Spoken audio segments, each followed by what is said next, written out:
What happens when you purify your body, your mind, your spirit? Something miraculous. The body begins to heal itself. Welcome to the Medicine Girl podcast, where each week we explore new ways to heal your body from the root, igniting your inner healer. You are the medicine. And now, here's your host, Robin Stebbins. Thank you for that introduction. This is Robin Stebbins with the Medicine Girl podcast, and today I am thrilled to have Mollie Engelhart with us. And she is a regenerative farmer. I want to find out from her everything that means, since I grew up on a ranch in the middle of nowhere, Nevada, and it was definitely not a regenerative farm. But that's just not to say that we can't go and be regenerative farmers even in our own backyard. So Mollie, take it away, introduce yourself, and what's the need to know? My name is Mollie Engelhart, and I'm well known for being a chef in Los Angeles. I have a chain of restaurants that were vegan. They were Sage Vegan Bistro for many years, and I recently just shifted them to Sage Regenerative Kitchen, which has caused a lot of drama and upset with people. And Engelhart Farm, as she mentioned, was my farm in California. We actually had to sell that, and I'm living full time in Texas on our ranch, regenerative ranch here. And we have a small restaurant on the ranch and a hospitality tiny house village and all of that. And so I am the vegan chef that turned into a cattle farmer. And so how does that happen? I guess that's the thing to know. That's the thing to know, is because I think veganism is more of a religion than anything else. And I think what we've seen since 2020, it's that we get stuck in paradigms and stuck in a belief system. And then when you are presented with information to the contrary, I think it's really hard for a lot of people to change. So what was that shift like for you, going from vegan to regenerative rancher? I mean, it didn't happen overnight. It was I was a vegan, and the next day I was sending cows to slaughter. It didn't happen like that, to be totally honest. It was a much more gradual. I started farming because I was indoctrinated with the human beings are the problem on the planet conversation. And so I wanted to do the best for the environment. And so there I was trying to compost all of my food waste from the restaurants when I learned that food waste was the greatest cause of methane in the environment. So because that was my first step, I thought, well, I'm going to prove that we can do this regenerative agriculture thing and no animals need to die. I'm going to prove it by adopting, rescuing animals, and then we're going to have this beautiful utopia where I'm living in partnership with the cows and nobody ever dies. That was a fantasy that only could be birthed out of living in a city and not understanding or remembering. I grew up on a farm as well, like in upstate New York. And so forgetting that nature is always consuming itself and that everything is grown out of death. And even if we're eating organic vegetable being grown with blood meal and bone meal and feather meal and chicken shit and cow poop that came out of the industrial meat system. And so there is no plate without death on it. It doesn't exist.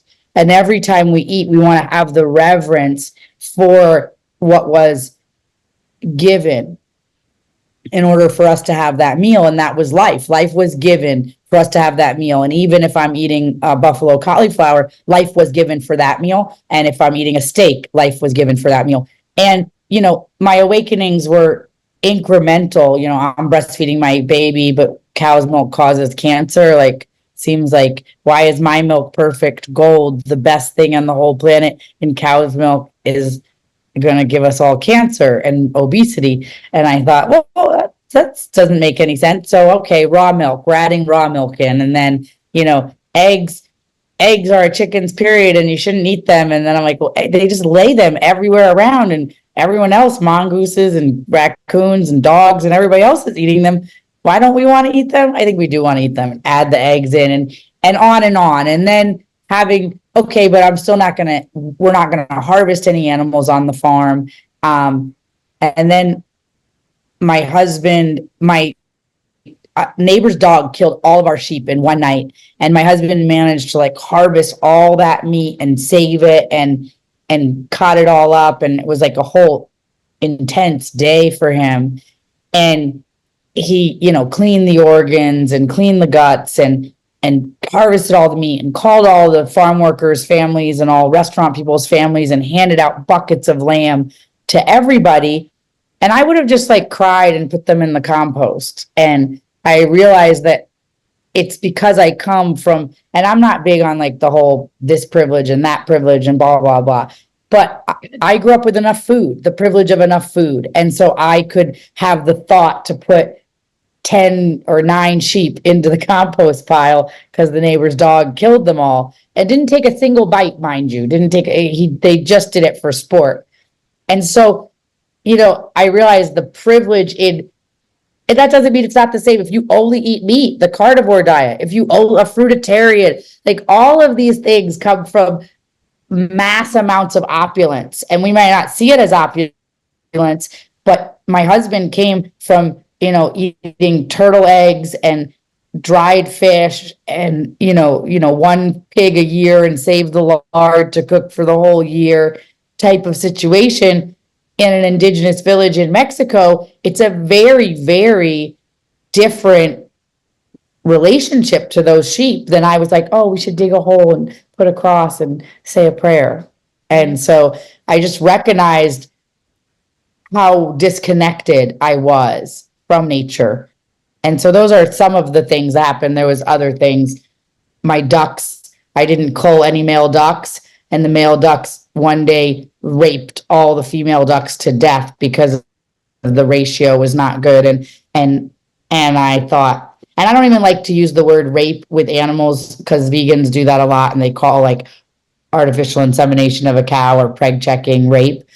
I don't like to do that, but they had sex with female ducks until they died. And so, and all of my female ducks in one day. And I was like, and I called my dad crying, and he said, yeah, that's enough to bring a vegan to her knees.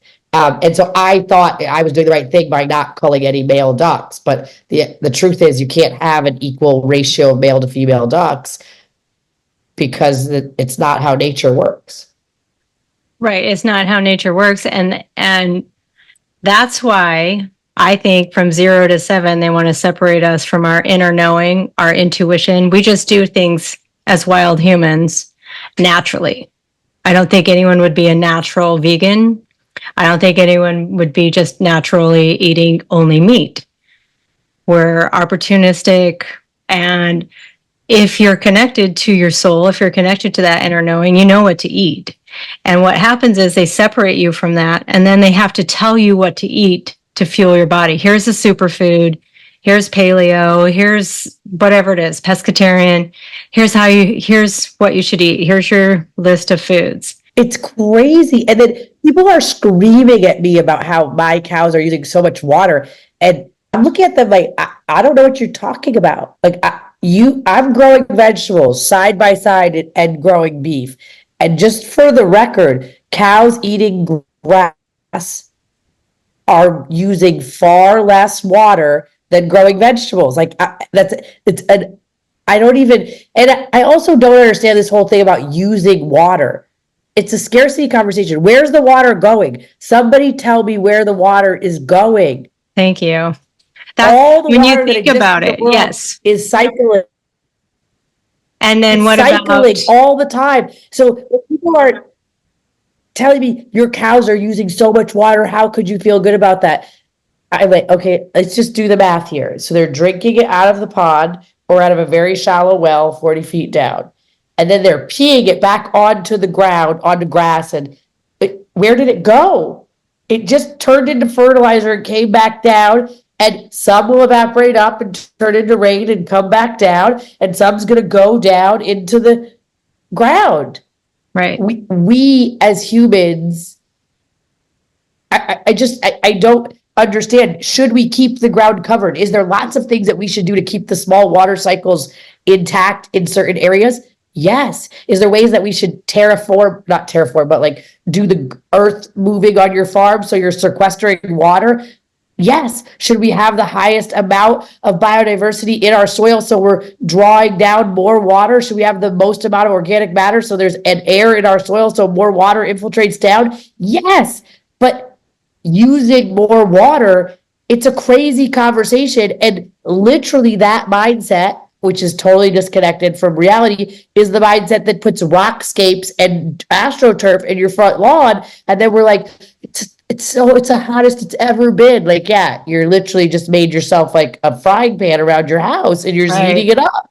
Well, and not only that, it's baking the soil so that the roots of the trees around it are at risk of dying. Need more water. They need more water, or it's just going to kill that soil, temporarily while you have that astroturf. And that's what I saw from you. I don't know, it was a long time ago. You had the heat gun pointing at the astroturf and pointing at other things. And it's like, if it was really about saving the planet, you wouldn't have us putting down astroturf instead of grass. If it was really about saving the planet and it was really about it's all about selling things. And that's why regenerative agriculture doesn't have all the double-blind placebo study, blah, blah, blah, blah, blah, peer-reviewed, that people keep sending me these bollocks, bull crap studies. And funded. Yeah, obviously there's an agenda that doesn't want, but this is, I just said this the other day, but if you're in the city and you're like, oh, I'm reusing this cloth bag and I'm buying a toy for my kid made out of recycled plastic and I'm driving a Tesla and I put solar panels on my house and I cannot believe Mollie and her cows. It's like, how could something that will go back to nothing into the earth? Right. But that's why if you were 0 to 7 and had not been controlled in any way, a child would be able to understand this perfectly. But you're dealing with brainwashed adults who want to feel superior because they're driving a Tesla and eating a vegan diet and recycling. They can't understand that the recycling is the same as the garbage. You and I. It's literally like they don't even put it in separate, like we separate it and then the same truck comes and picks up both containers at where I used to live. It's the same here in California, communist California. And it's still garbage. And then what kind of resources are you using to turn that garbage into more garbage? Or most of it just gets, shipped away anyway. But it's not, you can't use logic in these types of conversations because you have to be in scarcity and lack. So there's not enough water. So you have to agree to that. So you can't even have the conversation that, well, what about primary water? Dr. Reese found more primary water under the surface of the earth than there are oceans. So you couldn't fight with each other about the scarcity and who's saving more water than the other person. It's no longer about that. It's about now you have to interfere, what you were saying before. Let's interfere with God's plan. We'll just get some ducks and see how that turns out. Or just get, some sheep, see how that turns out. Like nature is the blueprint only. God, nature, whatever you want to call it. And so anytime we go against that, thinking that we know better, disaster. And that's why, so I just was talking about this the other day too. So the microbiology in the soil is like 70% compatible with the microbiology in your gut. Like the microbiology in a cow milk is like 90 something percent compatible with our gut. And we are all, the microbiology in each of our gut is almost like a scrapbook of your whole life, right? You went to Mexico and you drank that water and you got some of that and you got some of this, and you went here and and so I always have talked a lot about trusting your gut, your guttural instinct, and that I trust myself. Like I can trust myself and I can trust God. And what I realize is that the God in all of us, the nature in all of us is the microbiology.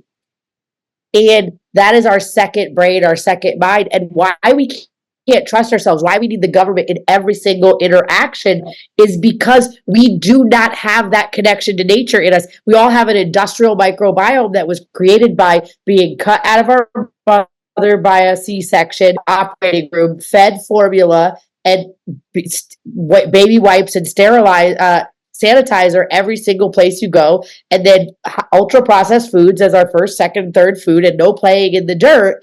And so we're completely disconnected. My daughter has pink eye right now, and someone was like, "Oh my God, why does she have pink eye?" And I was like, "Well, she was bottle feeding a pig. She probably got," and they're like, "You're saying she got poop in her eye?" And I'm like, "Yeah, we have a pig that she's bottle feeding every 2 hours. I assume she got some poop in her eye. It'll work itself out. I'm spraying it with breast milk." And the lady was like, "You're not going to take her to get antibiotics?" I was like, "No, breast milk will do just fine." Like, it's all just microbiology battling its out, right? So she puts something in her eye that the eye is not, her eye is trying to clean out whatever is in her eye. That's what's happening. Right. It's not an infection. It's your body expressing that's garbage because your body is taking out the garbage. Like, mucus is just that. And so how we could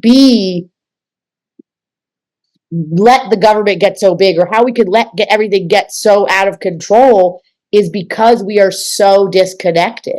And I see it all the time. People come out here for a farm to table dinner and they're all excited about it, and then they're just like, there's flies, there was ants in my tiny house had ants in it, and I'm like, okay, well, I'll go over there and see what's going on. And I mean, I can't even see where they're getting in. They're tiny ants. And I'm like, great, I heard you. I understand. I'll spray some lavender oil and we'll try to get it. I mean, you should try to make these buildings more secure from the ants. I literally have this is not my house. This is one of the rental properties on the property, but I have like a big, very well built 5,000 square foot house. Ants are in my house. Like, this is like ant country. There's like 30 different kinds of ants on the farm. Like, that is, my kids are like, "Oh, those are the crazy ants. They hurt when they bite, but not that big." That's the fire ant. The fire ant, it burns, then itches. Oh, this is the one that itches, then hurts. Like, there's so many different that bite you, and they get in the house. Like, I don't know how. I'm always like, where are these ants coming from? And so, but guests come here and they're just like, "I want a refund. There was a cricket on my bed." And I'm like, you can't go glamping in a tent and then want a refund because there was a cricket in the tent. Look how far separated we are. Look how people are so separated from being a wild human, and a wild human knows what to eat. A wild human, like, I was just talking to my brother, I make my own toothpaste, and you should never have detergents in your mouth because you have this biofilm that protects the teeth, protects the tongue, it goes down the esophagus. If you disrupt it anyway, you're going to kill bacteria. One creates nitric oxide, which is a vasodilator that reduces your blood pressure. It's like, and that's just one tiny little thing of the whole toothpaste. But when I was little, we called it put together grass. I didn't know it was called horsetail, but I would take that put together grass, unstick it, and eat the little tender part. And then I would chew on the rougher part. Well, that's horsetail. That's one of the best things for your teeth that you can put in your mouth. But as a wild human, that's just what you do. And I don't know which grasses, but we always did that with grasses growing up. Yeah, you just bite that little tender part and it's good for your teeth. And then science catches up later and says, "Oh yeah, that's really good for you."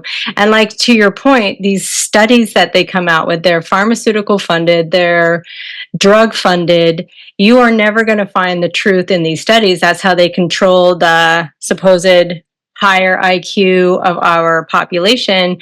They're not high IQ intelligence quotient, is high indoctrination quotient. They're the most easily indoctrinated by your studies and your textbooks and your higher universities so that they will believe the piece of paper.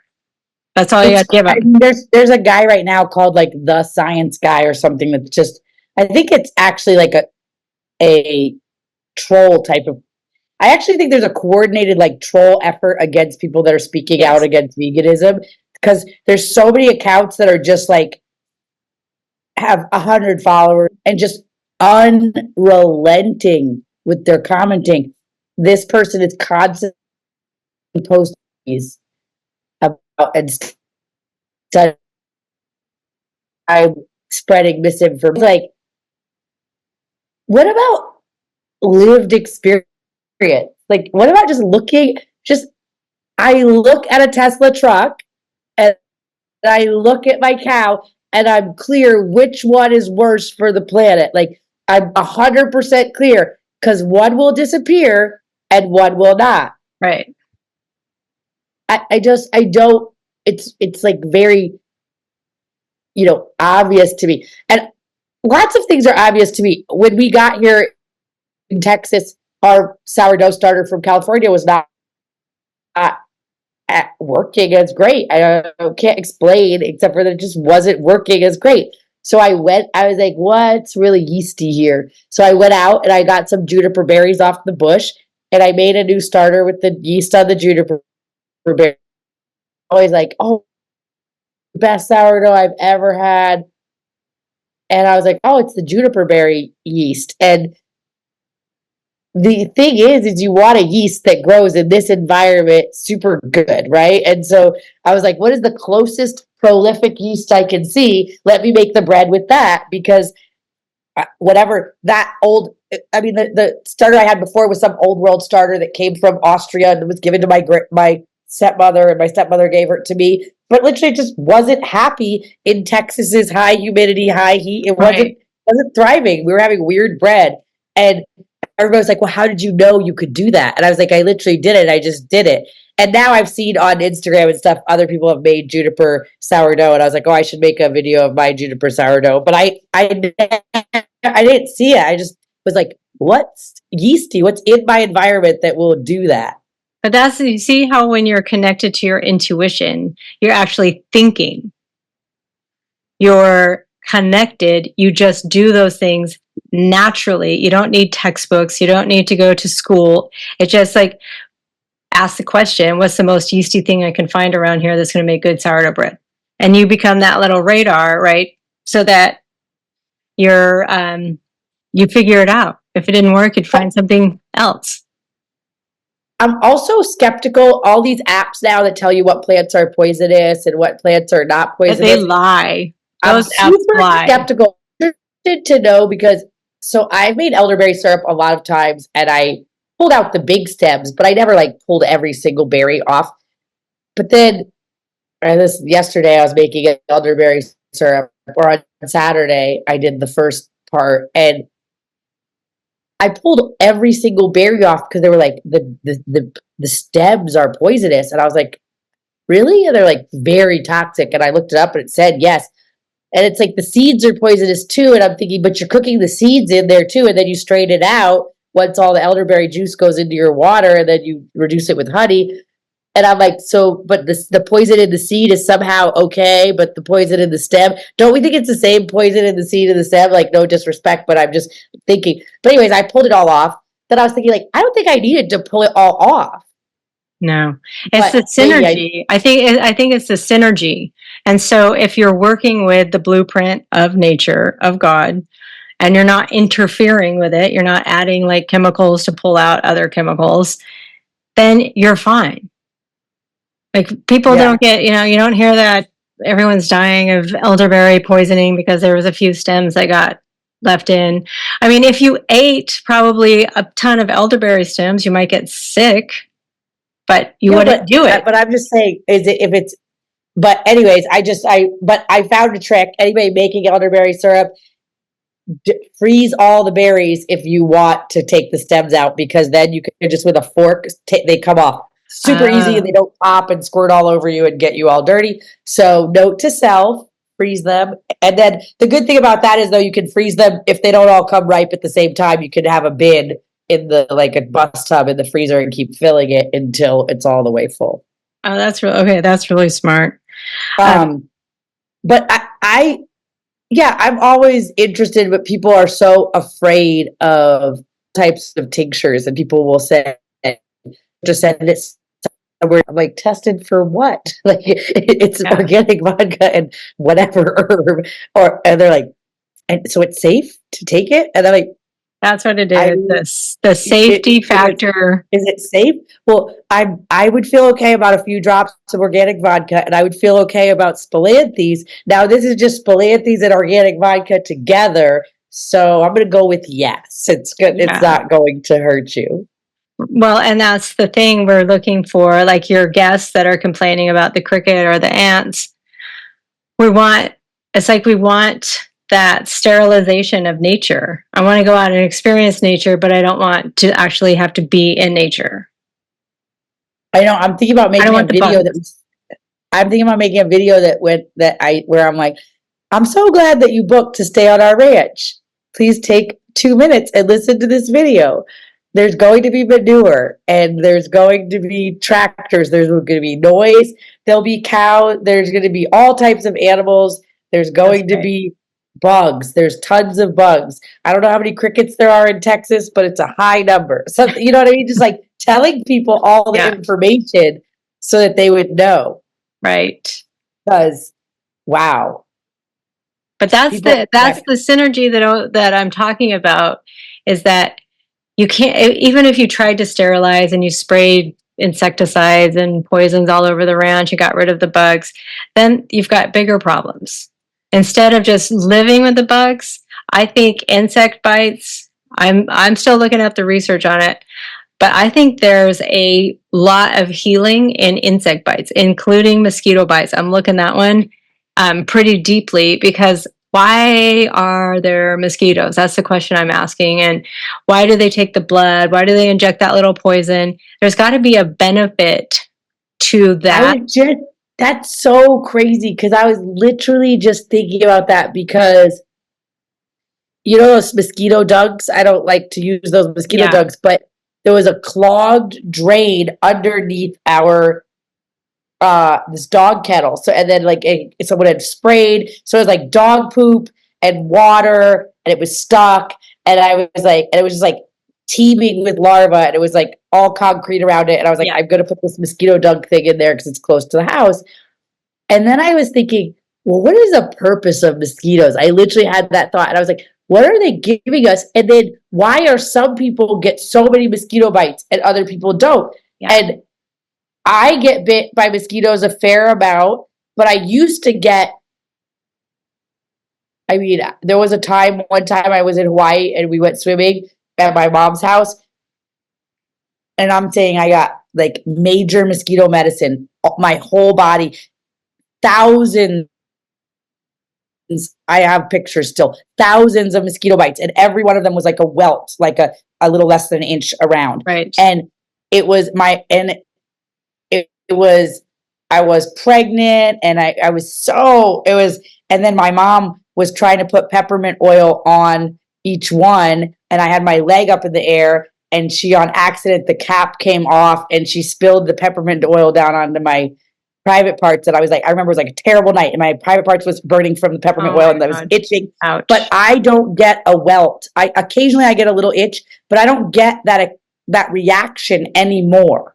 Right. Does that make sense when I get bit? I mean, I don't have that. That's it. And that's what I'm going to call this episode, mosquito medicine. Because when I was a little infant, my parents adopted me in Reno and brought me home, and I would scream if I was inside. I would scream if my mom picked me up, and I would stop screaming if I was outside. So my mom said she put me in a playpen and just literally left me outside all day long. And I would get covered in mosquito bites. But she said that was just what we lived with. And eventually you no longer had mosquito bites. Like your body had developed some kind of system or changed the carbon dioxide, whatever it was. It's mosquito medicine. Like I knew as an infant what my medicine was. And I dictated to my mother what that was. Couldn't speak, couldn't move, couldn't talk, but I got the message across, because we know what our medicine is, but we're so we want to stay so separated from it, right? And just, okay, well, mosquitoes are a mistake, and spray yourself with DEET and whatever other toxic chemicals to keep them away. And it just ends up, I think, making it worse. Not only that, but then we end up polluting. We end up doing what we have. And doing way more damage. It's interesting, but then you could have the opposite of that. Like my husband, he's not allergic to poison ivy, has not been, and I'm very allergic to poison ivy, or I have a reaction. I don't want to say allergic. My Right. body has a Thank you. detox reaction, and his body doesn't. So he just keeps proving to everybody, like, I'm so Mexican and brown, and I don't get poison ivy. And now he has a whole like poison ivy on his arm because he just was like trying over and over to get poison ivy. Right. It's like he literally trained his body to have that detox reaction. Or there's something else going on. His kidneys, his liver are not functioning as well as they normally are. So his skin is at max capacity detoxing. I don't know. There could be other reasons. Well, he just maybe hit critical mass. His body was able to flush it out. But he's like, separating from intuition. Wild humans aren't going to go through and just rub poison ivy, poison oak on their skin. So he probably was able to weather a few storms, and then it hits that point where you can't go past it anymore, and you're going to have the reaction. And I don't think my kids are. I mean, he did a little test on each kid, and then I was like, "That's enough, babe." Because what you're going to do is you're going to give it to me because I'm right. They're going to hug me. They're going to just whatever. So my kids don't seem to be allergic. I mean, don't seem to have that detox reaction. Yeah. But I got it really bad as a child. I had a dog, and I sat with just my a t-shirt on and no clothes on, and I sat on the back of the dog, and I got it all on my inner thighs, vagina, legs, and butt cheeks and everything. And my mom put me in the bathtub for almost 2 days. I feel like most of the day, and she just kept grinding up comfrey in the Vitamix and adding more warm water. And it went away, and I guess that was the goal, was that she didn't want it to go systemic inside and just have it dry up, and that's what we did. Yeah. Well, I think a lot of times too, if you see people that are having a reaction, what is their toxic load? Like what I call it, like you're calling 911 17 times a day inside your body. So if you eat a toxic food, your body's got a 911 response call. And then if you drink, Gatorade, chase that down, or a beer, or whatever it is, you've hit the critical mass, your body. Critical mass. And it's interesting, and that's how I look at everything. And I said to my husband, well, or you're drinking too much, and your liver and kidneys are not working as well, and so that's why you had it. And then he was like, meh, meh. And he's like, you always think everything's from the inside out. And I was like, I do. And even so, I have very dry skin. Is my natural way that I'm a pretty dry skin. And it might be because I was vegan for so many years and didn't get enough cholesterol. I don't know. But I have very dry skin my whole life. And because of that, I've never had like any kind of yeasty, like athlete's foot or ringworm or any kind of things like that. But when we moved to Texas, I started repeatedly getting athlete's foot, or some version of what people are calling athlete's foot, expressing on 2 toes on one side. And I'm saying, like, if it's because my feet are so sweaty or these things that they're saying on the internet, why is it on 2 toes on one side of my body? It's something else. And I can feel, and so I haven't been able to fully get rid of it. And I'm not even really trying, because I can feel it coming from like close to the bone on the inside of my pinky toe. And then it comes out like 3 days later. So it is not a yeast growing on my toes. That's because my toes are sweaty and moist in the shoes. Like, I don't have smelly feet. I don't have sweaty feet. It's just I'm not a sweaty person. It's not my way. And so I know that it's something detoxing out of my body, or some reaction to this environment. And I also got a ringworm like on my thigh while I was pregnant when we came here last year, and I couldn't get rid of it the whole pregnancy, and then it just kind of went away when I wasn't pregnant anymore. And those are both ringworm, and they're both supposed to be the same fungus, supposedly. But Right. I'm saying it's something else because it doesn't make sense that it would just. My husband has athlete's foot on all 10 of his toes. It's not like Right. it's just on 2 toes on one side. Yeah. But anyways, it's that's why I'm not doing like antifungals, or I've Good. been doing like vinegar baths and other things, but not Yeah. antifungals because it doesn't make sense to me. Because I think it's the lymphatic system expressing itself. So sometimes if people wear deodorant, they're stopping one of the main channels for the lymphatic to drain. But it will, if it's on the periphery, like the toes and the feet, that's the furthest away from the heart. So a lot of times it'll shunt something that is a little more toxic. You don't want it around the sensitive internal organs. So it'll get rid of it through the feet. It'll get rid of it through areas that can express that toxin or that poison, because we're exposed to everything. Oh my gosh, what, 8,000 different chemicals in this country, and then of course they're not going to tell us what they're spraying on our food. Oh, and what about Making it addictive? And there's barium, aluminum, and Cadmium, coming from the sky. And that's what, we have tests for. What don't we have tests for? What don't we even know the names of that they're spraying on us? Right, for sure. And so, but I do always think, I do think that we're in a toxic environment, but I do think that it's rarely about putting some cream or salve. It's never, yeah. I don't think. I use, like, for example, I make a CBD, it's actually CBD and THC salve that I make at home, and I put it on I have a wrist that it doesn't have it right now, but it can flare up in carpal tunnel. Now, I'm sure that the inflammation is from something else, but it is nice to have the CBD to be able to say, like, calm the pain in the moment.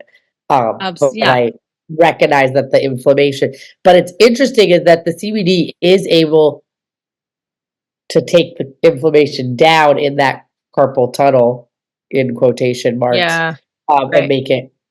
But my mom, she raised me in that view, like, even with staph infection, my husband was so mad one time because I was like, it's just my body expressing something, like, it's not, it'll be fine.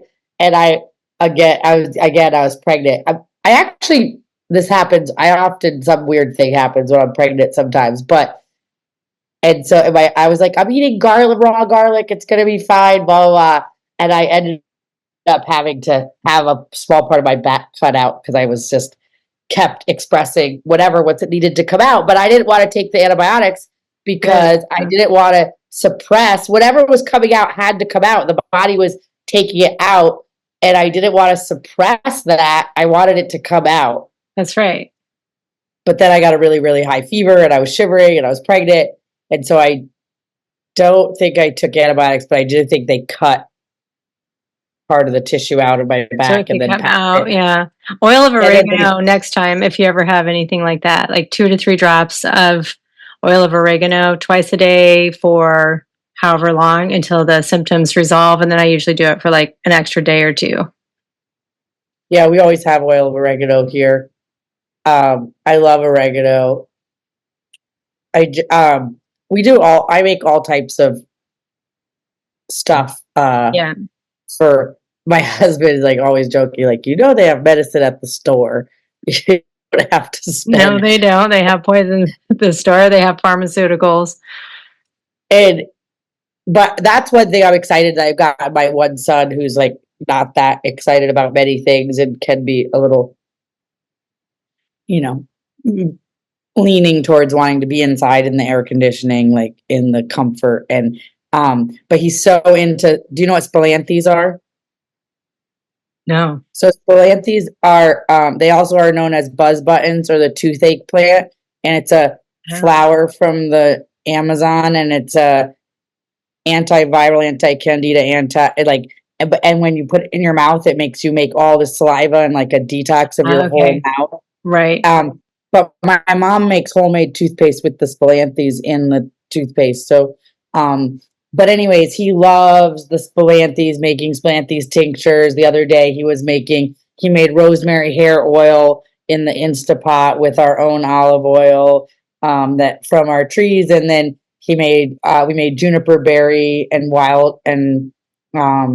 we made juniper berry tincture. And he shows people in the farm store, like, this is Rio's rosemary hair oil. And if you want your hair to be nice and fine, you can put it on. So that's been nice to get him out and collecting the herbs and all that. And then we make persimmons vinegar from scratch. And so he made a in-shower hair rinse because he has long hair. My husband, all our kids have long hair. And the water here is very minerally, and so it can build up on your hair. So he made the vinegar hair rinse, and he soaked the thyme and lavender and oregano in the vinegar, and then diluted it with water and made this hair rinse. So he's been getting in doing stuff like that.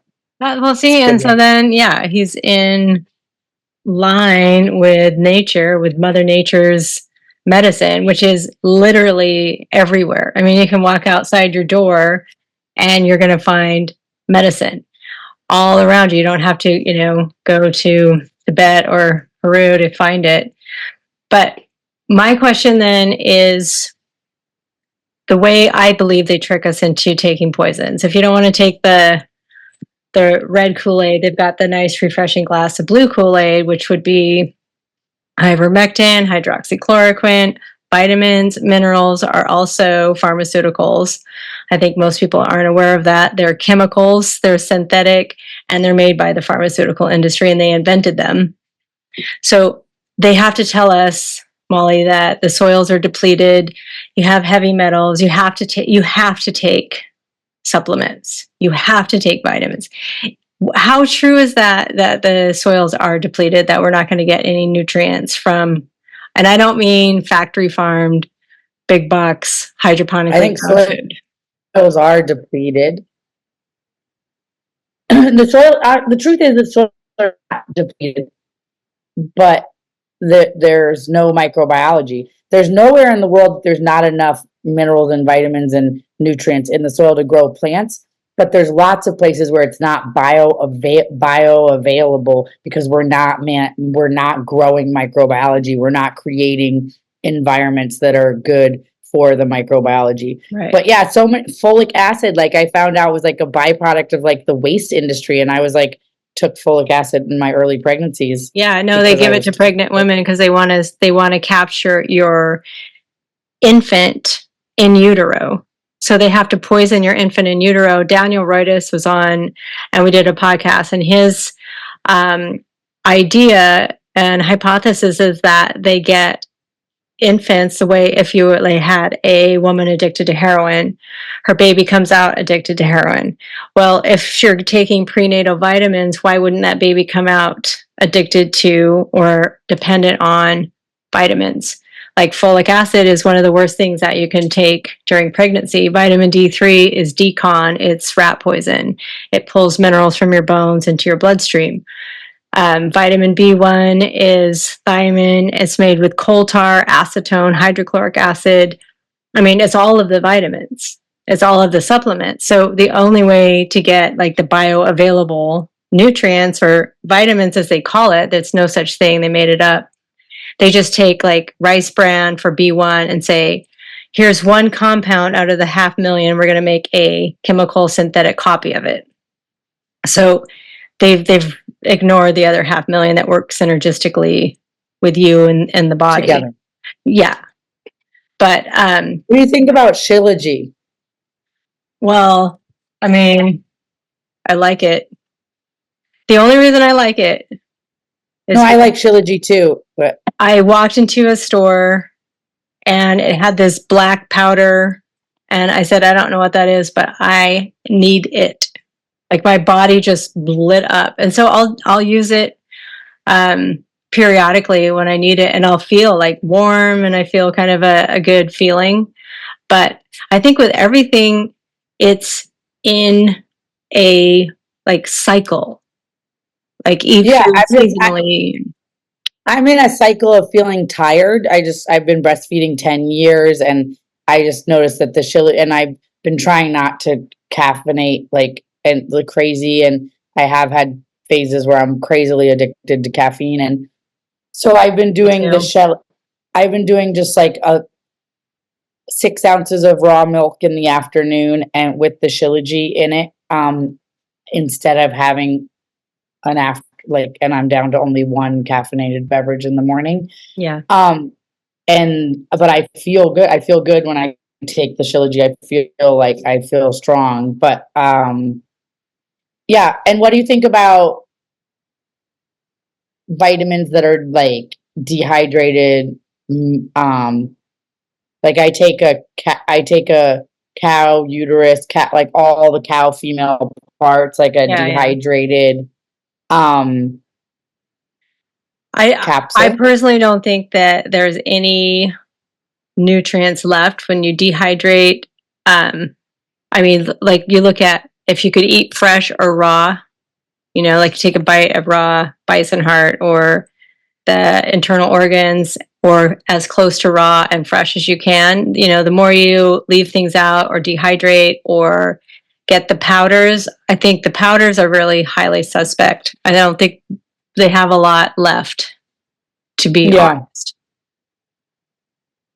Plus, that's the wild human thing is. So my husband cooks all the organs here on the farm. I mean, he'll eat raw balls of a sheep, right? Like, I mean, they're good. What? They're good for you. I mean, it's almost like a drug, like to see that much testosterone go into, like I've watched men around me eat. I've never done it, but I've watched how up they are for the rest of the day. Yeah, you have to be careful because you can get too much. Or like if you eat the kidneys or the adrenals, you can get too much adrenaline. I mean, it's in the organ and it's whatever lights your body up. Like, what do you need? Like, I could not get enough bison heart for a while for whatever reason. And then it's like, then it's done. But then we're in alignment. I needed something out of that, whatever it was. And then... Yeah, but what's interesting is when he cooks... But what I noticed is in our community, there's like 20 of us that live here. Most of us grew up in the first world country, not in the wild at all. Right. And people are like, yeah, so is there any other meat tonight besides whatever organ soup that he made or whatever, haggis? In Spanish, it's called... The baby is called the niño when you take the stomach and put all the other organs inside with rice and vegetables and cook it. Wow. But I noticed that he and my adopted son Osmar are quick to want to eat the organs, but most people that grew up eating like only prime cuts of meat and had access to plenty of meat, they don't have that. And I know that I was raised vegan and I have a disconnection even to meat, like where I'm like, and I don't feel drawn to it. And I'm in the inquiry, I'm in the constantly trying to bring myself to like, how can I come around to changing my view? Because I know, and I see that my kids have a way, even though one of my daughters doesn't eat meat, she eats eggs and other stuff. All my kids have seen animals be harvested, have, been around it, and they have a totally natural, different. My son's like, what kind of meat is this? And it's like, a rabbit. A rabbit? Let me taste that. I don't think rabbit's for me, and then he'll be like, what, and he'll try and he'll always, when he's eating meat, he's always asking, what kind of animal is this? And he's like, oh, it's a cow. Oh, it's a pig. He has that where that's like, okay. Whereas other people are like, don't want to remember what it was. You know what I mean? We have these different names. We don't ever say, can I get a piece of cow? We don't ever say, or we have to say harvest. Or say harvest instead of slaughter. Like we want it sanitized from what it actually is instead of, going out and hunting and shooting a deer and seeing that life leave the animal's body and then eating that animal. Like that's a different connection. And then I think, for me, my brother and I would always eat the meat raw. Like when my parents were gone, we would just cut little pieces of the steak off and eat it raw, or we'd get the hamburger and, sneak it. We weren't supposed to eat it raw because my mom would say, don't eat raw meat, you're going to get sick. But we couldn't help ourselves. And for me, I've always liked the organ meats, but I must need the organ meats. Yeah. But I also don't have that. I don't have any of the programming for the, like, veganism is good and you're going to live long. And I had all that programming for I was born into a vegan family. My father owns Cafe Gratitude. My mother, it's. Yeah.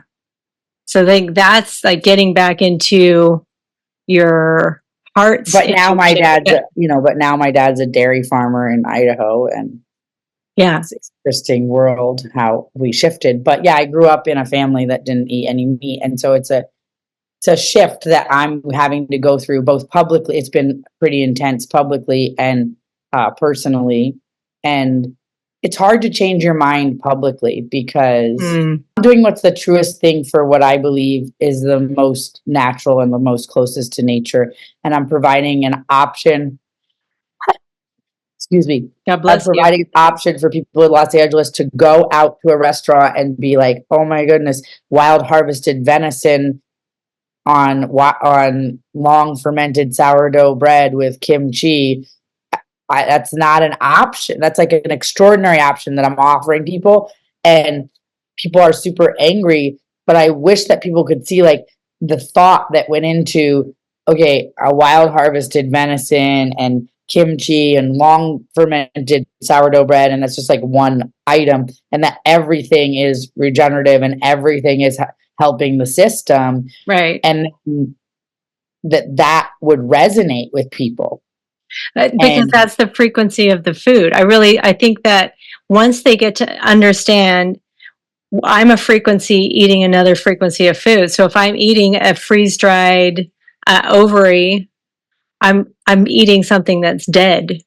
There's no life in there. There's no energy in it. But a wild harvested, wild hunted deer that was killed, that week, that has a life force to it that I can then create in my life force. That's living food. And that deer ate wild in their perfect environment. Granted, maybe not city deer, but let's say it's a wild, I mean, they're from Texas. There's a lot of deer here. They forage around. And so they're eating the highest life force food, which is wild harvested plants. That's why they want to tell us every plant out there is poisonous, because that's how you stay in your power. That's how you stay in your potential and your wisdom, by eating the highest frequency foods. That's why Bill Gates wants us to eat his whatever it is, that garbage he's going to be selling and producing, or 3D printed meat. What's so interesting about the meat, like the lab grown meat, what is a rapidly growing, a rapidly reproducing cell? Cancer. Yes. And then what is fetal bovine cells?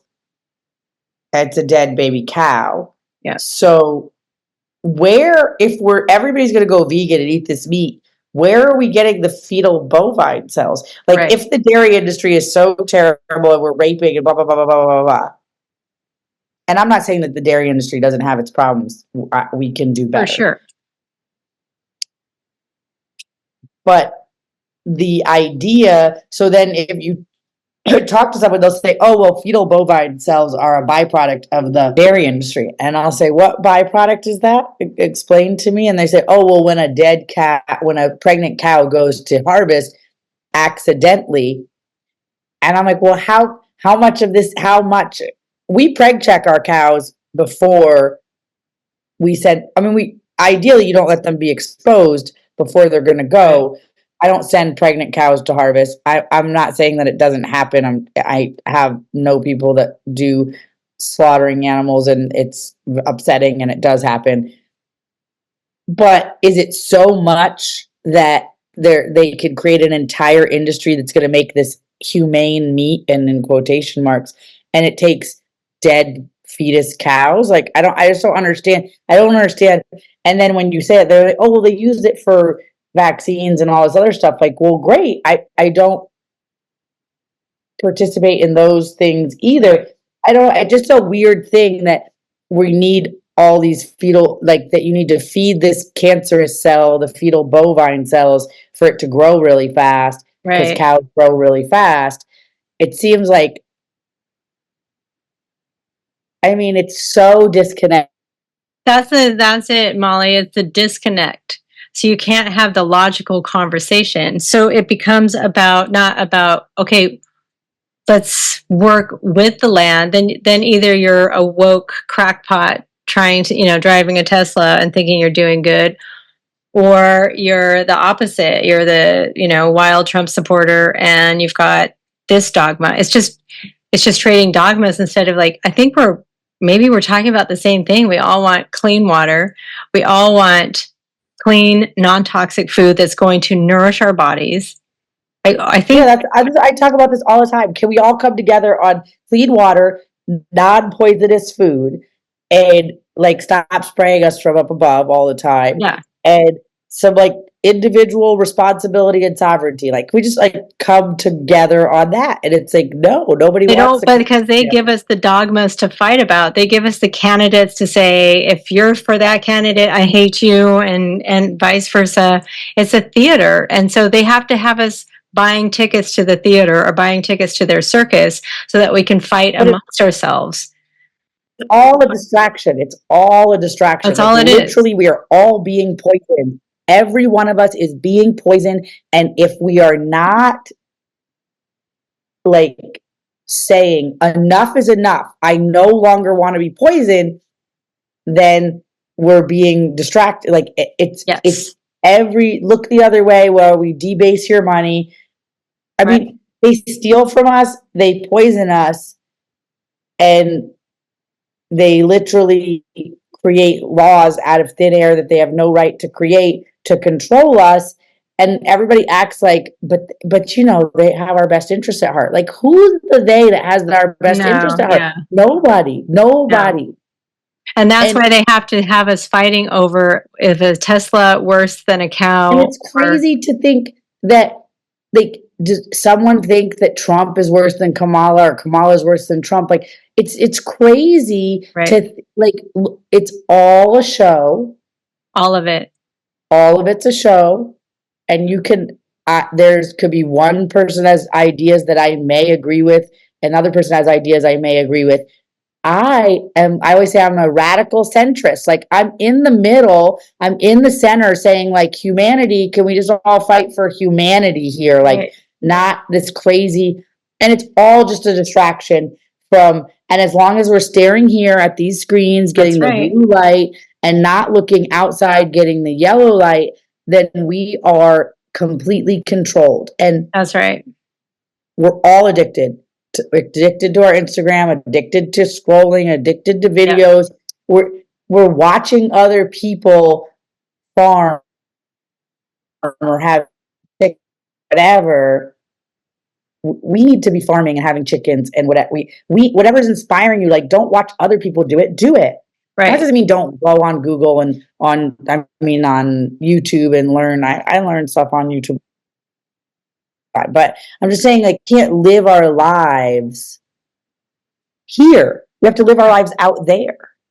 That's it. And that's the reconnection. That's the reconnection with your spirit, your soul, so that there is no one that can say I'm a Republican or a Democrat if you are truly a thinking individual, because you're not going to agree with all the things that another person agrees or disagrees with. That's why we're separate. With my husband. I just was fighting with my husband right before we got on this about my son's learning disability. Like, his way or my way. Like, we don't agree. Right. This idea that we're all going to agree about something is crazy. That's crazy. That's insanity. And I always say, you got to love people you disagree with, and you got to agree with people that you don't love, because people say stuff that makes sense, and then you can agree with it. You don't. It's like, oh, that guy thinks this, so I hate everything he says. I'm like, it doesn't make any sense. That's how they get. That's how they control you. So they get you the two little. reposted that guy's idea. He has a different idea that you're not even talking about, and I don't like that idea. Okay, well, I was talking about this idea. Well, but he has that idea. Okay, well, it's crazy how we do this. And you're like, oh, don't repost that. That guy is so. It's just a weird world where we have to either agree or disagree with everything that someone is, or they're just canceled in quotation marks. And then we have to pick a side. We have to pick a border. We have to pick a president. We have to pick a thing that we then have to defend, labels to defend and pronouns to create and say, like, this is who I am. I'm going to defend that. And Kamala's a bad person or Trump's a bad person. So that's how they control the masses. But if we just trust that the body and the world and the life that we came into is all perfect for our soul to learn whatever it was for our soul to learn, then these ideas become less like we don't have something to defend. Like, I'm here. That's right. I have tons of shortcomings. I know you can't be a great mother and a great business person. And I was sold that bill of goods, and I found myself wanting to defend that when people would say, I would hear people say that, and I would be angry. Like, I'm a great mother and a great business person. No, that person's right. I'm not. Yeah. I'm doing okay as a mother, and I'm doing okay as a business person, but I was a much better business person before I had children. Right. And I would be a much better mother if that's all that I was doing. And so if we could just be like, but that's not the life that God handed me. Like, this is the bit I already was doing this, and now we have children, and we're asked to pretend a lot recently. Like, we're asked to believe things that are not true all day long. Yeah, and nature doesn't lie. Right. Nature doesn't lie. And that goes back to the 0 to 7. You come in knowing, I think we come in brilliant when we're not poisoned and lied to and indoctrinated in the public school system. We come in brilliant, but they have to tell you you're stupid. No, the world is like this. You thought it was like that. So then you have to lie to yourself. You start realizing that what my eyes see is a lie. In order to fit in with the tribe, I have to believe their version. I have to believe in. My son said the other day, "What's your favorite dino?" And I was like, "I don't even know if dinos were real." And he was like, "What do you mean?" And I was like, "It could be that there was dragons and they're just trying to cover it up. I have no idea." And he looked at me, he's like, "But I've seen a lot of stuff about dinos." And I was like, "Yeah, but I have no knowledge personally whether dinosaurs are real or not." And there's dinosaurs is something that we learned about, but in every mythology across the whole world, there's dragons. So I'm just not sure that there wasn't dragons instead of dinos. And he was like, and so then the next day he was thinking about it, and he was like, "Well, so I guess your favorite dinosaur is dragons." I was like, "Yeah, I guess." But from his perspective, but it's interesting that they are getting indoctrinated in all different stuff that is not necessarily have any logic to it. And I'm like, I don't know. I think could be, could not. I always tell my kids, like, I have no idea. When I was your age or when I was 20, I thought I knew everything. And now at 46, I don't know anything, baby. I don't know anything. Yeah, we don't know anything except for the one thing they can't corrupt is what that inner knowing. And when you get reconnected with that, it's not like I know the answers to anything. It's just, I mean, for me, I don't believe there were giant lizards that had bones that fell into a big pit and made our fossil fuels. I mean, that's not how we get crude oil. But no, what they were, what dragons, all that. I mean, it's interesting. I think it's cool to look at all that stuff.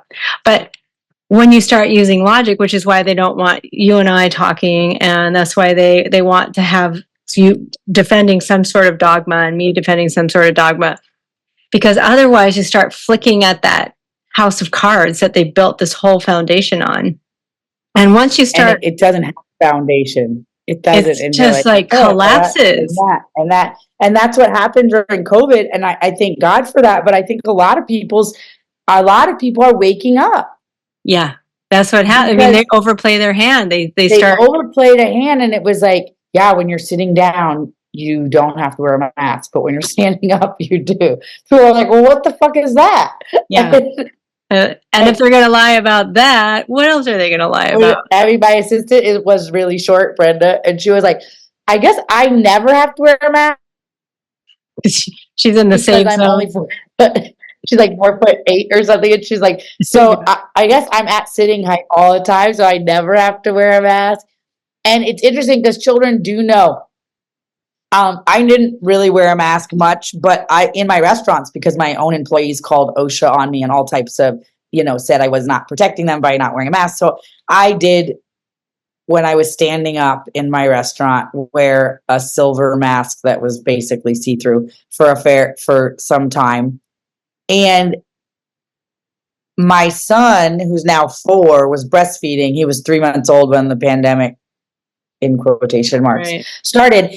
And he would not breastfeed while I was wearing a mask. It was like he just couldn't do it. I knew it. And just from me wearing the mask in the restaurant, and then his nanny and the other kids stayed at home, and he was in the restaurant with us. His speech was delayed like 6 to 9 months because certain hours of the day, people were wearing masks around him. And I talked to a speech therapist, and she said, oh, he's totally fine. I'm getting people were wearing masks all day around their children, and the kids don't know how to hold their mouths. And so they're just drooling constantly. So I would never have thought of that. We learn to hold our mouth a certain way and to with our mouth closed and to hold the saliva in our mouth. That's all trained. We're watching other people do that. Babies just drool and then they get teeth and they figure out how to hold their mouth, right? Well, I never thought of that. And that's it right there. It's like, you don't think about it. You don't think about the synergy, because it's literally a trillion different reactions, from just breastfeeding your son to looking at your face to whatever else is going on. The breast milk going into his mouth, the enzymes, that on and on and on. So that's why, I only have one rule: don't interfere with God, don't interfere with Mother Nature. Like, that's it. Because it always ends in disaster. It always does. And I'm into trusting that. And, sometimes I interview, I have this tiny pig right now that we're bottle feeding. The mom was stomping it and was right in front of me. And I grabbed it. But she ended up eating I don't know what happened. She ate, besides the one that I grabbed, he was so tiny, she just was stomping him. Then she ate a bunch of her babies, and then was only one left. So I pulled the last baby from her. Yeah. And so I was interfering with Mother Nature, I understand. And so then the next day, her sister goes into labor and has a bunch of babies. And I say, honey, we got to go get her sister out. She ate all of her babies. She's going to eat her sister's babies. We got to get them put her in a different pen. So I get down there and I look and I see the one pig, which I'm thinking is the one who killed all her babies, under the tree looking sad. And her boobs are really full with milk. And I see the other pig is breastfeeding all the babies. And I have the 2. I have the runt and the one last one I pulled back at the house. And I look and I look at the one under the tree, and it is more black on its back than I remember the one from yesterday. So I look at my video from the piglets from the day before. And I said, honey, that pig that is breastfeeding all those babies right now that were just born is the pig that ate all her babies yesterday. And he said, well, what do you want to do now? I said, we can't pull her because she's not breastfeeding. Right. And her sister's breastfeeding her babies. And I said, but I guess not the runt, because he can't. She stomped on him, so his back hindquarters were not working. I said, not the runt, but I'm going to go bring back Robin, the kids named him. I'm going to bring back Robin, the girl piglet, back because she's strong. And if she's not eating her babies anymore. And so I go get Robin, I bring her back. And then I'm like, going out there every hour because I'm scared if this mom is going to eat all her baby pigs like from the day before. 2 hours later, both moms are laying belly to belly and they're breastfeeding together. And now they're both all co-parenting what is 10 pigs from one mom and 1 pig from the other mom. So I don't know what it was, but either she was like deficient or she didn't feel safe because it was raining. We had a rainstorm that earlier in that day when she went into labor. I don't know what it was, but it was just like a horror movie. Like every time we went out there was more missing, and we were like, and then my husband found entrails, and I mean, I don't know what it was. And we were gonna take her to be harvested, and then I'm like, oh, well, now she's a totally fine mom to her sisters. So I don't know what it was. I still couldn't tell you what the nature was at that moment that she did that. But some kind of postpartum for pigs. Like I believe that. Oh yeah. The drop in hormones happens for all of us, right? And so yeah, absolutely. And there's good mothers in the animal kingdom, and there's bad mothers. I mean, we had pigs, and we had sheep, and we had cattle. So there's definitely good and bad mothers in the animal kingdom. And but I think I'm going to give her another chance. I think that she just got really shocked or got really something was, because now she's like a really good mom and she's super following them around and licking their butts and taking good care of them, even though they're her sister's babies. I think like nature is so like beautiful, and then like what we do on a farm is so messed up, but nature is brutal. Nature is brutal. Right. Nature is so brutal. Like I've watched raccoons take 20 chickens and just suck their brains out and throw them on the ground and not eat the rest of the chicken. Yeah. Like it is brutal what nature will do. And there's no equivalence. And so I think that we need to recognize that there is great ways that we can ranch and mimic and simulate. And I don't even like the words of mimic and simulate nature. It's more like taking our place as the keystone species on the planet and participating with nature as a partner. Because when we say mimicking nature, it suggests that it's not nature, but it is. Or that we're separate from nature. Somehow there's nature and here we are. And so we have to like try to be like nature. Well, we are nature. No, we are nature. You know, and just remembering ourselves whole with nature. And then I think the alignment just is natural. Like you save the baby pig, not, okay, I got to go read some books and call everyone and figure out this. It's like and literally my husband was like, don't do it. And I was like, I'm going to do it. I knew that. And I've pulled baby pigs before that moms were stomping and they've died within an hour. And maybe it was just better to, you know, have a warm and dry place to die. And but first time pig moms is rough. Once they've had a few litter, so like I've had ones that are just like freaked out and trampling everybody. It can be rough, and it's overwhelming, because if you think about pigs out in the wild that we haven't messed with a little bit, they would only have like 4 to 6 baby pigs. Exactly. These genetics where we've been crossbreeding for the more piglets.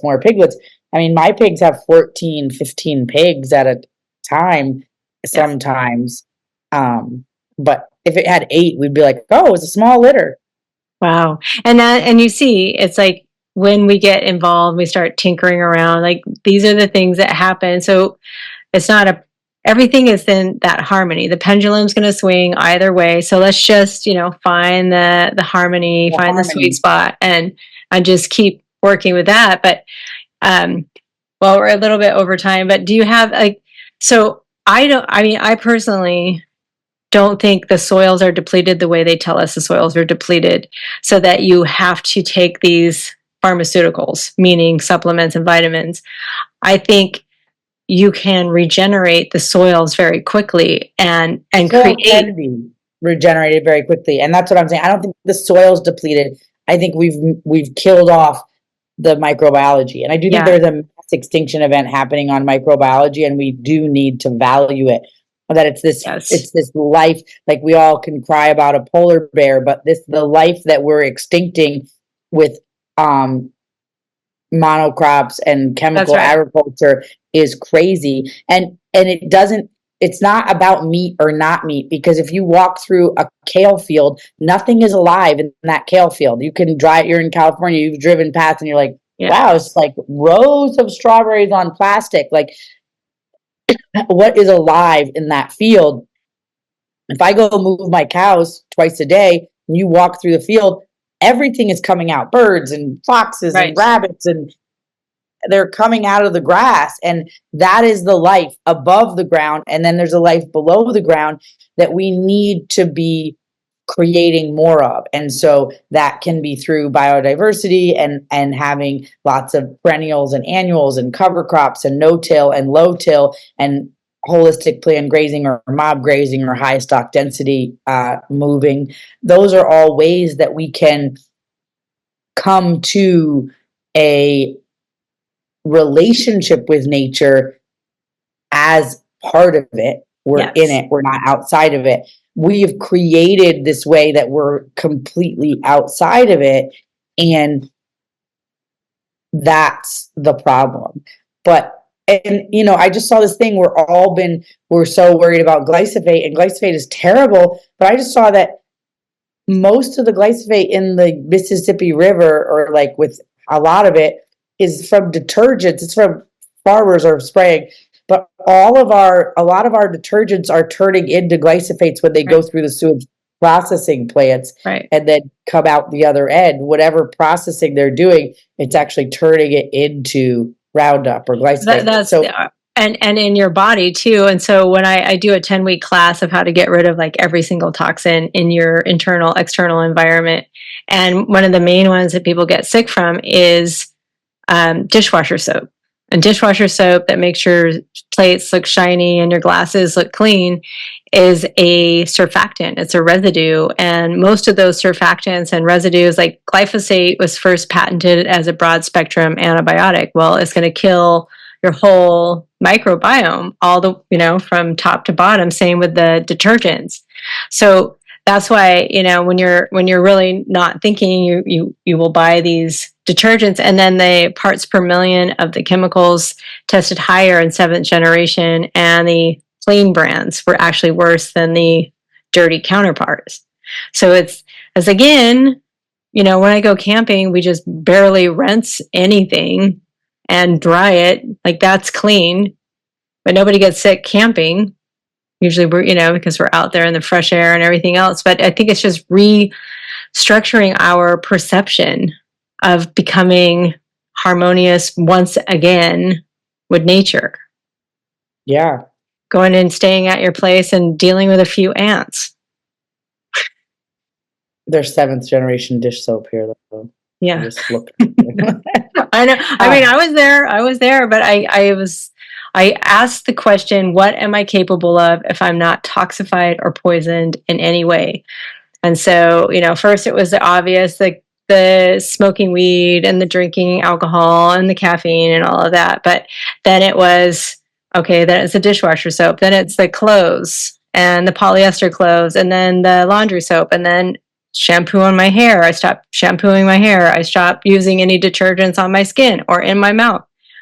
And I can tell you it is a completely different ballgame with intuition. And that's what we're capable of our own healing, taking responsibility for that, knowing like, no, I don't need to go and get injected with dyes and get an MRI and have the doctors deal with it.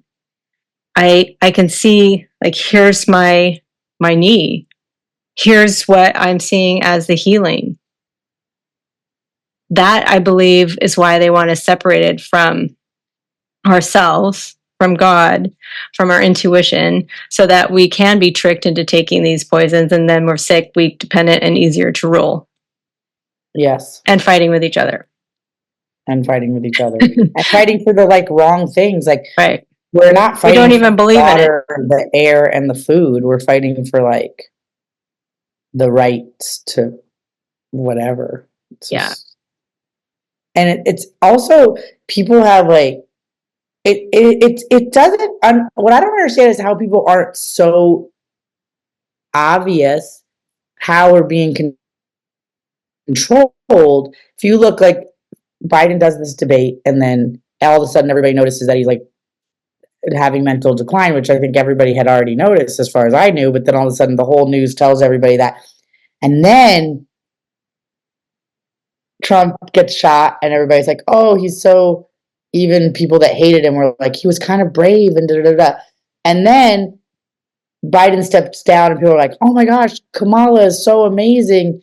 And I'm like, literally, it's like so weird. People Yeah. just switch their whole view. The whole news is just telling you a totally different story as they were telling you yesterday. And now everybody's like, oh, it used to be Kamala had no like a month ago, no significant accomplishments. And now it's like, she's an amazing person, and this is so weird. Yeah. And it is the television going into the eyes. When my son was born 17 years ago, I turned my TV off final, because I realized like how dark it was.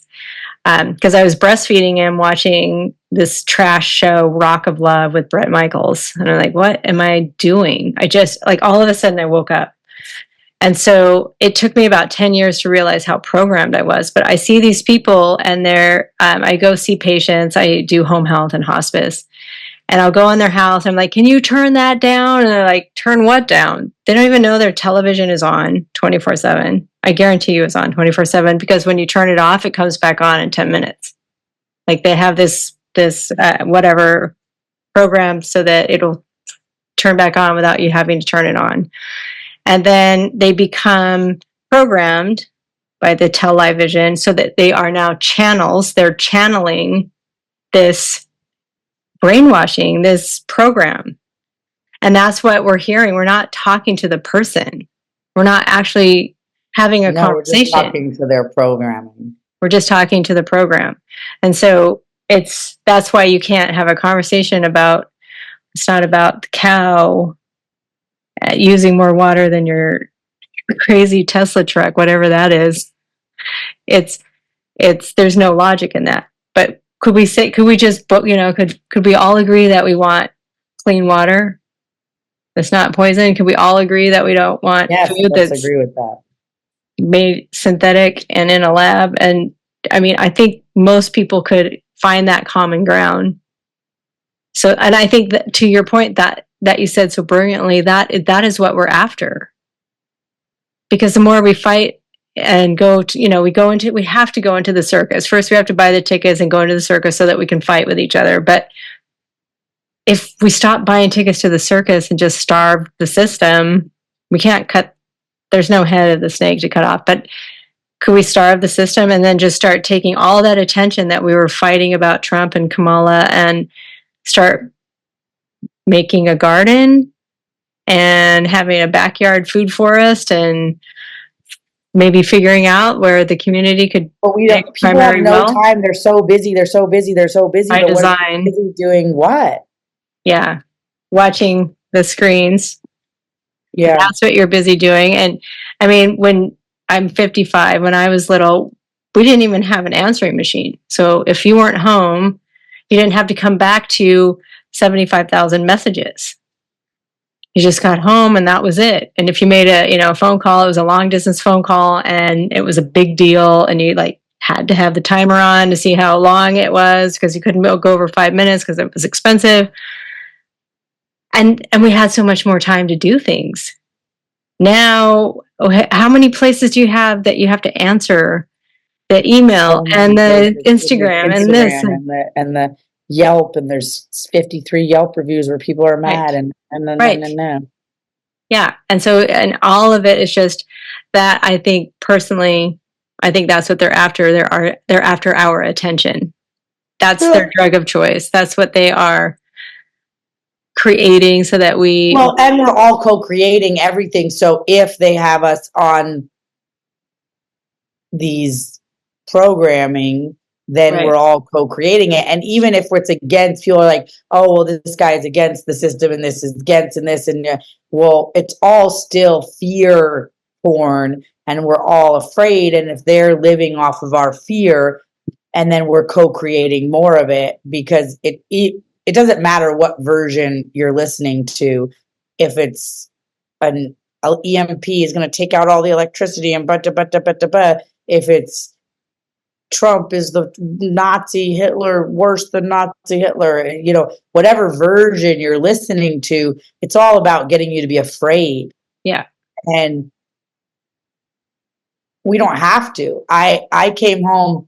So the first couple weeks of COVID, when they shut down the restaurants, I didn't know what was going on. And I'm trying to read these, what's happening. I'm reading the full transcripts, or I wasn't, but one of my employees was reading the full transcripts of what Trump was saying. And I realized like, oh, well, whatever the media is saying is totally not what he's actually saying, so that's weird. So that was my first and then, but I didn't know. And so I was the first couple of weeks when they were like, be careful. And I'm going to the restaurant, I'm interacting with a lot of people. I was coming in our back door and putting my clothes in the laundry. And I had my little baby on me. I wasn't like very afraid, but I'm just like being responsible. My nanny's mother was visiting and from Mexico, and she was in her 80s. And so I'm like trying to be responsible. And then my son Rio came running up to hug me. And I was like, no, let me take my clothes off. And I heard a voice. I literally heard it like, no, we're not going to do this. We're not afraid of this. And in that moment, I was like, come here, baby, give me a hug. And then I just never was afraid of COVID after that. I never had a moment of fear. And I told my kids, like, the virus is nothing to be afraid of that everybody's talking about. We're here, we're breathing fresh air, we're getting sunshine, we're eating healthy food. There's lots of viruses in the world and we're not afraid of them. That is not or maybe there is no viruses and it's terrain theory. But my point was, because there was hearing, at the time, the virus. Right. And so, and they took to that totally fine. And people would come to the farm and they'd have a mask on and they'd say, oh, you don't need to wear a mask here. There's sunshine and fresh air. And exactly. We'll be like, upset I was saying that. But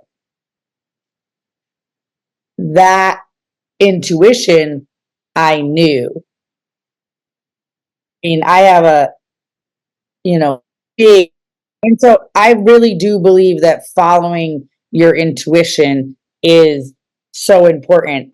But in order for us to have that intuition, we have to be connected to nature. And I think it's deeply connected to the microbiology in our gut, and trusting our gut and trusting God and trusting nature, and that nature never lies. And that's, what I would leave everybody with. That I love. And every time you say the microbiome and our microbiology, what I have done throughout my life is eaten dirt. Certain areas will just look overwhelmingly delicious to me.